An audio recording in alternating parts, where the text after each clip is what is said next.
The Sopranos has no shortage of great episodes. Episodes like Whitecaps, Made in America, and who could forget Pine Barrens? You're not gonna believe this. He killed 16 Czechoslovakians. Guy was an interior decorator. His house looked like shit. But there's one episode that stands out above the rest. One episode that changed the course of television history and set us up for the golden age of television we live in today. That episode is College. On first glance, the 5th episode of the first season might not stand out as anything special, especially if you grew up with shows like Dexter, Mad Men, Boardwalk Empire, and Breaking Bad. But without this episode of The Sopranos, characters like Walter White or Dexter Morgan might never have been allowed to exist. So let's take a look at the episode that ushered in the era of the anti-hero. This is College.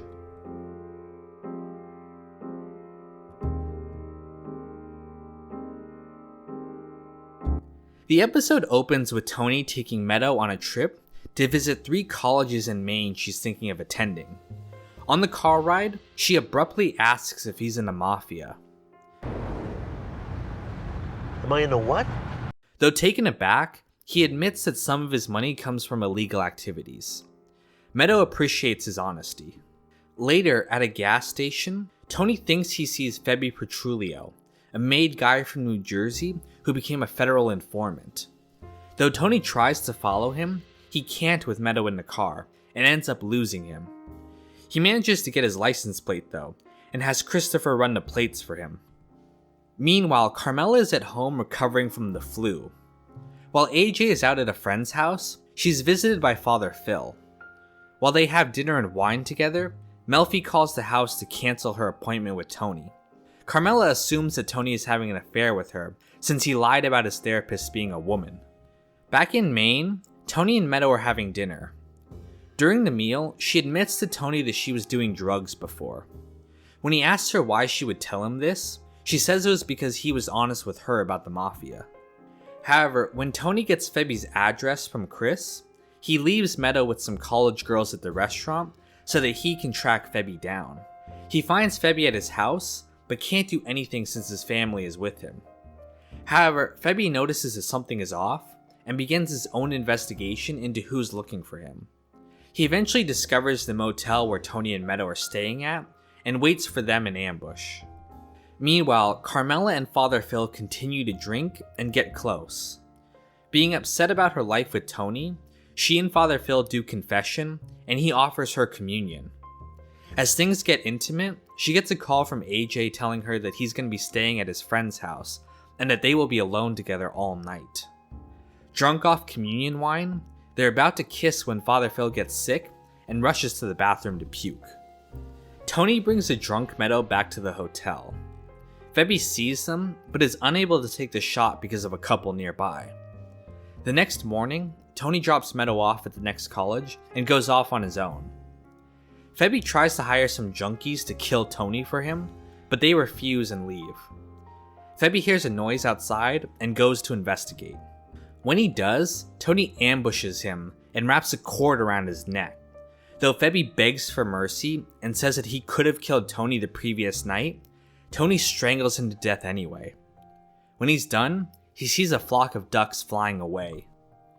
In the car ride back home, Meadow notices a cut on Tony's hand and mud on his shoes.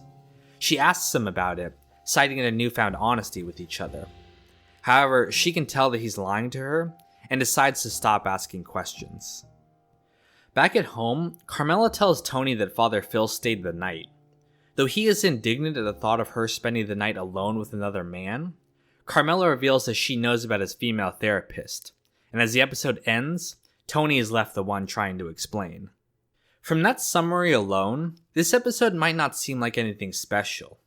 Plot-wise, the episode has almost nothing to do with the overarching story of the season, and features only a fraction of the cast. But the standalone nature of this episode is exactly why it's the favorite of creator David Chase.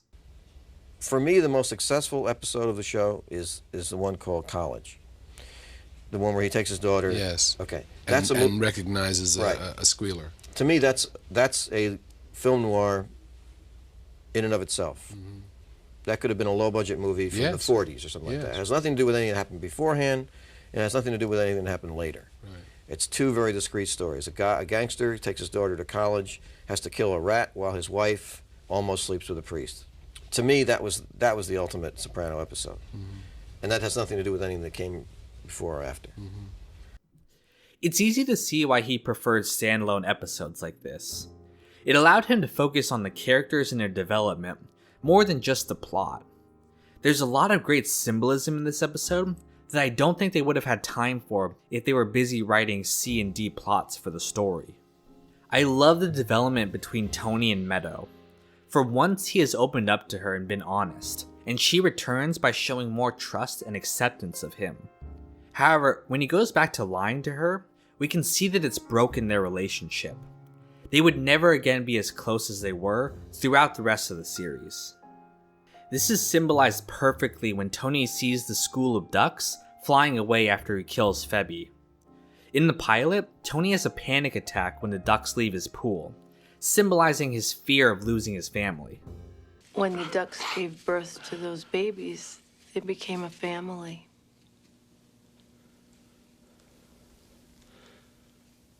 You're right. That's the link. A connection. I'm afraid I'm gonna lose my family. I think I lost the ducks. Because he chooses to pursue vengeance and the mob code over honesty with his daughter, he loses his relationship with her. This is also symbolized in the Hawthorne quote he sees at the last college, which foreshadows a conflict between his mob life and his home life that Tony would deal with throughout the series. This episode was also well received by critics. Edie Falco won her first Emmy for Outstanding Lead Actress in a Drama for her role in this episode. And David Chase and writer James Manos Jr. both won an Emmy for Outstanding Writing. However, there was some pushback against this episode. HBO was originally against Tony murdering the rat. They told David Chase that he'd created one of the most compelling characters in television history, and that he was throwing it all away in one episode. And then we had, one was about whether Tony should kill the guy in the 5th episode of the first season. The rat up in Maine, or wherever he was. And Chris Albrecht he said, you know, you have 4 episodes there, you've created one of the most compelling protagonists in American television, and you're flushing him down the toilet by having him kill that guy. Eventually, they allowed him to show the murder, but forced him to add a scene that showed Phoebe was dealing drugs, which apparently meant it was okay to kill him. To be fair, this was uncharted waters for a television show. This was one of the first major depictions of violence from a TV protagonist. There had been other shows that had the main character kill people, but not like this. This was brutal. They showed Tony strangling him to death with his bare hands right in front of the camera, and there was no justification such as self-defense. The man was not a direct threat to Tony until he started pursuing him.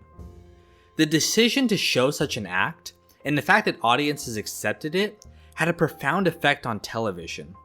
It cemented the idea that a main character of a show could be morally complicated, even straight up evil in some cases, and still be compelling.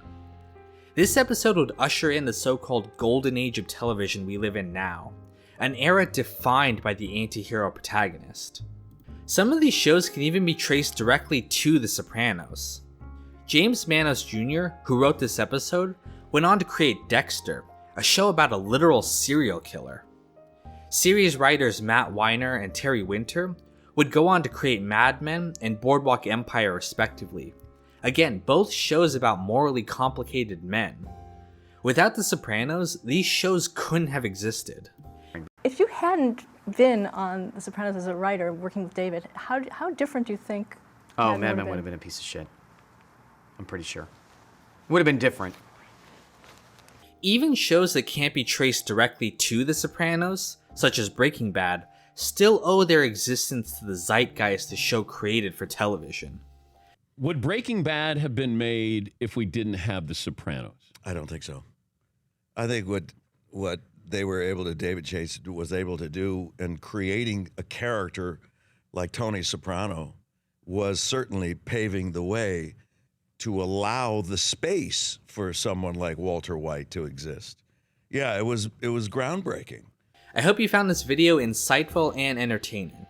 Everyone knows just what an incredible show The Sopranos was, but as a fan, it's amazing to see just how influential the series was on all of television, and I wanted to share it with all of you. If you liked the video, let me know in the comments down below.